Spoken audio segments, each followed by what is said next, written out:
토크쇼 12번째 손님으로 이 김태훈 중구청장 예비 후보가 나오셨습니다. 네, 안녕하세요. 예, 반갑습니다. 네. 12번째 손님, 먼저 우리 시청자들한테 인사 말씀 한번 해주실까요? 네. 예, 안녕하세요. 반갑습니다. 이번 6.4 지방선거에 출마하게 된 중구청장 예비 후보 김태훈 인사드립니다. 예. 네.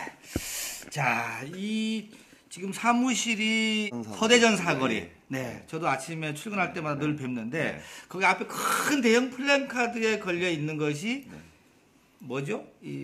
새정치는 맛있다. 예, 네. 새정치는 맛있다. 카피가 좀 눈에 띄어요. 예. 네. 그게 완전 경기가 많이 어렵죠. 네. 또 국민들이 정치에 대한 불신, 배반, 분노가 많이 있습니다. 그걸 좀 젊게 지금 완전 중구청장 예비 후보로 등록한 후보들 중에서 제가 아마 제일 젊을 겁니다. 그렇죠. 그래서 좀 새로운 중구의 정체된 부분이라든가 낙후성을 좀 새로운 변화, 희망 뭐 이러한 부분담도 그걸 조금 더 느낌적으로 우리가 매일 새끼를 먹지 않습니까? 그렇죠. 그런 맛있는 밥을 먹기 위한 정치도 좀 맛있게 먹을 수 있다는 네. 그러한 카피를 좀 제공. 그래서 새정치는 맛있다. 예. 뭐 거꾸로 얘기하면 흔정치는 맛없다. 네. 그렇게 말하면 되겠네요, 그죠? 그렇게 네. 될 수도 있고 또 지금 시점이 네. 봄이다 보니까 봄에는 좀 식욕도 떨어지고 그렇죠. 일 때 뭔가 좀 새로운 맛, 좀 상큼한 맛 그러한 부분들을 정치로서 맞아요. 우리 예. 국민과 시민들한테 주고자 하는 그런 카피를 한번 써봤습니다. 예. 지금 명함을 보니까 우리 안철수 의원하고 같이 찍은 사진을 봤는데 네. 지금 아까 초입에 말씀하셨지만은 새정치연합하고 또 민주당하고 지금 합당 과정을 밟지 않습니까? 조금 혼란스럽죠? 어떻습니까? 네, 막상 현장을 가보면은. 예.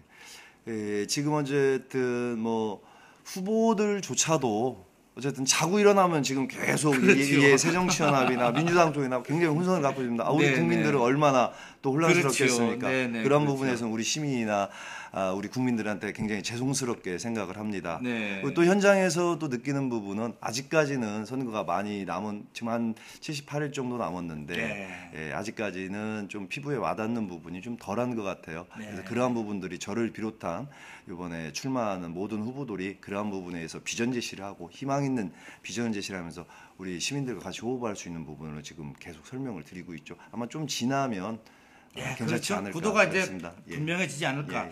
근데 사실 보면 당내 경선, 예를 들면 이제 민주당과 새정치연합과 합당이 되면은 이제 새정치 민주연합이 되지 않습니까? 예. 합당이 됐을 때 후보도 만만치 않거든요. 예. 그것도 예선전도 만만치 않을 것 같은데. 근데 어쨌든 지금 새정치연합의 안철수 의원과 민주당의 이제 김한길 대표가 네. 결국에 2012년 대선 때 그 3명의 후보가 약속한 대국민과 약속했던 부분은 지켜야 된다라고 그렇죠. 해서 그 연합의 정신이 기초선거는 그렇죠. 그 대통령 3분의 후보가 기초선거 다음에는 안 하겠다라고 법 개정을 통해서라도 그런 말씀을 하셨습니다. 그렇죠. 그러한 정신을 갖고서 새정치연합과 민주당은 이번에 기초선거에 대해서는 공천 안 하기 때문에 그렇죠. 조금 여러 가지 지금 새누리당은 공천을 유지해서 기초선거에 가는 부분에 있어서 아무래도 저희들 새정치민주연합은 좀 불리한 부분은 없지 않아 있을 겁니다. 있는데 그렇지만 기대하는 거는 그러나 국민들이 이걸 알아줄 것이다. 이렇게 지금 기대하지 않습니까? 결국에 뭐냐면 결국에 국민과 약속. 특히 약속 대선에서 대통령이 그리고 어쨌든 지금 박근혜 그때 당시에 후보가 대통령이 되시지 않았습니까? 그렇죠. 그때 약속했던 부분 아닙니까? 또 새누리당은 150석이 넘는 거대 야당으로서의 그러한 부분에 있어서 말 바꾸기, 거짓말, 아무런 명분 논리를 하더라도 이거는 대국민과의 약속 부분이기 때문에 무슨 희생이나 무슨 뭐가 문제가 따른다고 해도 일단 이번에 시험적으로 같이 이 약속은 분명히 지켜져야 된다고 봐집니다. 하나 더 말씀드리면 우리 김태원 의원님을 누가 이제 이야기할 때 보면은 그분 참 잘생겼다. 어떻습니까? 그 덕도 좀 보죠? 아니 그건 아니고요. 그건 과찬이시고 그거는 할 말이 없으면 그런 얘기를 과찬으로 해주시는 거예요. 아니 할 말 없을 때 꺼낸다는 게 쉬운 게 아닙니다. 그게. 내가 보기에는 주부들이 좋아하실 것 같은데요. 아니 그래 뭐 간혹 그 어머니들께서 제가 그 요번 얼마 전까지 작년까지 지역 내 초등학교 운영위원을 했었는데 거의 저희하고 나이가 그 운영위원들이 비슷해서 그렇죠. 같이 호흡하고 같이 스킨십을 하기에는 소통하기에는 굉장히 좋았던 것 같습니다. 그렇습니다. 아무튼 뭐 잘생긴 게 죄는 아니죠. 아무튼 그렇습니다. 뭐 우리 대표님이 잘 봐주시는 거고요. 저는 어디 가면은 사람들이 할 말 없으면은 머리 얘기부터 해요. 이거 머리가 허옇다 뭐. 나이가 많이 들어 보인다더라 뭐 얘기하는데 보통 할 말 없으면은 뭐 잘생겼다는 얘기하면 좋죠. 고맙습니다. 자 그리고 이제 뭐 근황 토크는 여기까지 하고 우리 복불복 시간 질문에 답변하는 쉽진 않은 건데 요거를 진행해 보도록 하겠습니다. 쉬운 거로 좀 이게 쉬운 질문이 어느 질문이 제가 잘 모르겠어요. 한번 뽑아보실까요? 네, 직접 뽑으시고. 제가 뽑기는 옛날에 참 잘했었는데. 그렇죠. 초등학교 때. 네, 한번 펴보실까요? 오호. 거짓말. 아까 말씀대로 거짓말이 나왔습니다. 내용 보니까는 정치인들 거짓말 많이 한다고 합니다. 혹시 지금까지 살면서 거짓말 한 게 있다면 하나만 소개해 주세요.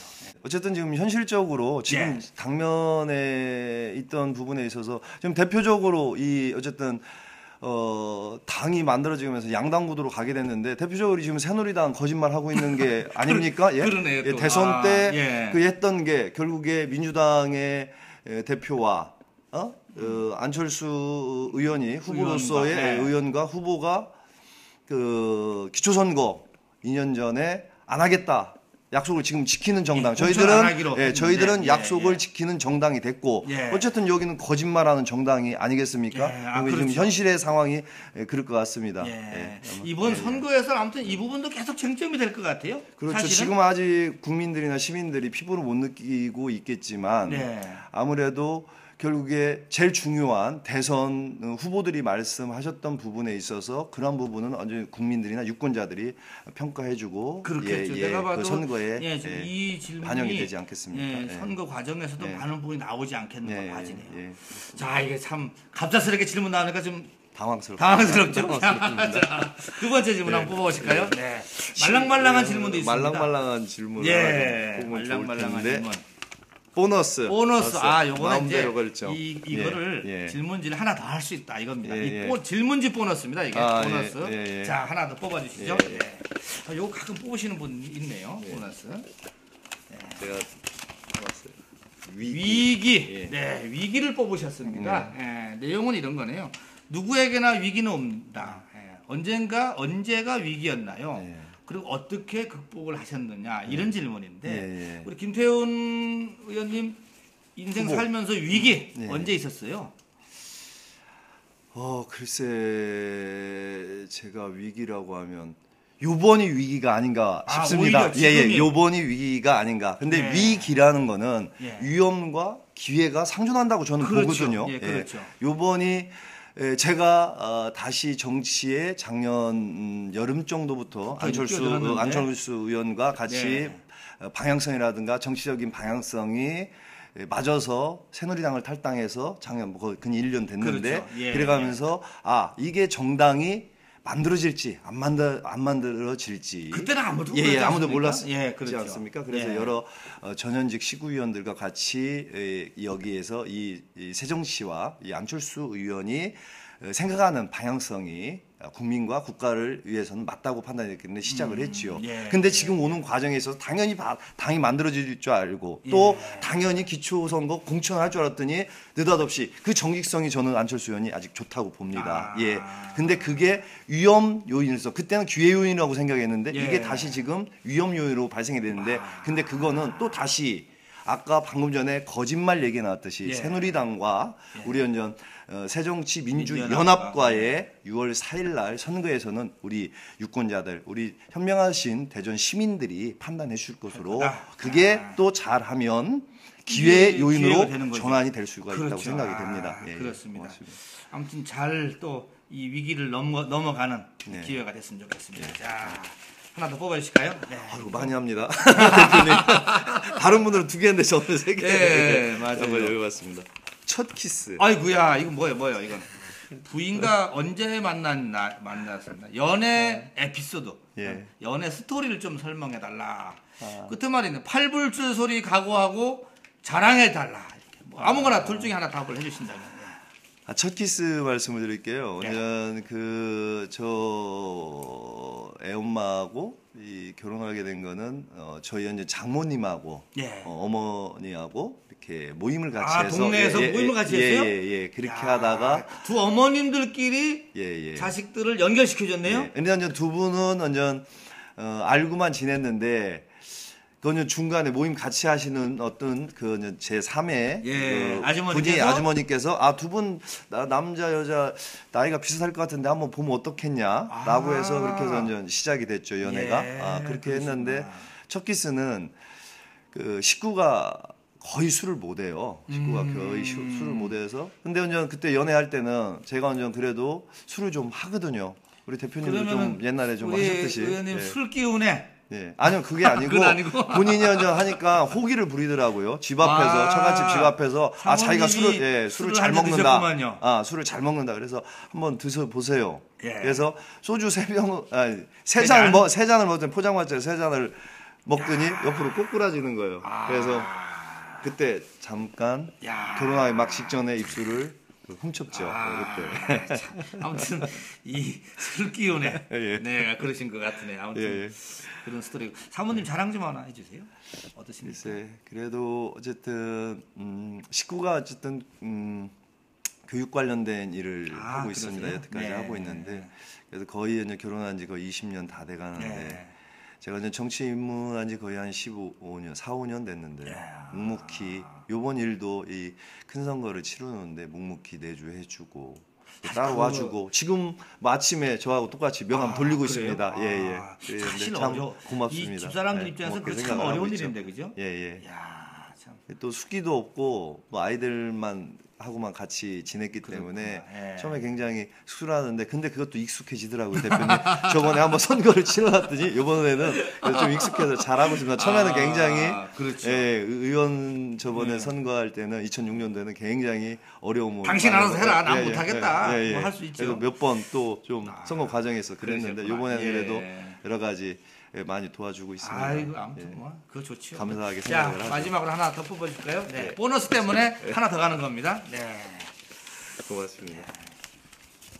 아이고, 철새. 철새 하면 떠오르는 의미는 뭔가요? 철새에 대해서 어떻게 생각하세요? 철새를 위한 변명을 해주신다면 철새 딱 떠오르면 뭐가 떠오릅니까? 어쨌든 또 이것도 또 정치하고 연관될 수뿐이 없겠네요. 아무래도 그런 것 같은데요. 근데 제 생각에 있어서 또 한간에는 좀 요즘에 또 그런 얘기들이 많이 나오는데 자기의 정치적 철학과 이상이 자기 스스로의 정립이 돼서 그거에 맞는 정당이라든가 정치 세력과 같이 하는 거는 그게 어느 순간이 되더라도 저는 문제가 안 된다고 봅니다. 그렇지만 철새라는 거는 그때그때의 상황 논리에 따라서 자기 사욕을 채우기 위해서 그러한 부분을 맞춰가는 거는 그건 철새라고 저는 보고 싶습니다. 저도 물론 타당에서 1년여 됐지만 한 번 옮겼는데 옮기는 과정에 있어서는 그때는 제가 도 아까 말씀드렸듯이 안철수 의원이 당이 만들어질지 안 만들어질지 그렇지만 그 성향이라든가 정치적 이념이라든가 생각 방향이 저는 맞기 때문에 벌써 한 10개월 전에 같이 힘을 합쳐서 시작을 했습니다. 근데 지금 통합신당이 만들어진다고 하니까 새정치민주연합이 만들어지니까 또 그것 때문에 지지가 높아지니까 또 거기에 따라서 이렇게 온다는 거는 자기의 정치적 철학과 소신과 이런 거는 문제가 있다고 보는 거죠. 그거는 말씀 들어보니까는 이 김태훈 의원 같은 경우는 쉽게 하면 집권당에 있는 걸 나와서 내가 지금 어떻게 될지 모르지만 나랑 뜻이 같은 사람하고 시작한 거 아니냐. 새로운 희망과 비전을 제시해가면서 그러한 거를 메이딩 해가는 거죠. 만들어가는 거죠. 뭐 어려운 질문 이것도 명쾌하게 설명 잘해주셨습니다. 내가 보기에는 들으시는 분들이 우리 대표님이 도와주시니까 단박 알을 것 같아요. 자, 여기까지 끝냈습니다. 마지막으로 우리 청취자들한테 인사드리고 끝맺는 걸로 하죠. 봄이 지나면 여름이 오고 여름이 오면 가을이 옵니다. 거짓말하지 않고 정직하게 가는 우리 새로운 정치 세력의 희망과 손을 잡고 같이 가줬으면 좋겠습니다. 하여간 금년에 운수 대통하시고 만사 형통하시길 기원드리겠습니다. 고맙습니다. 네, 아이고 아무튼 감사합니다. 고맙습니다. 아이고 말씀 너무 잘하셨습니다.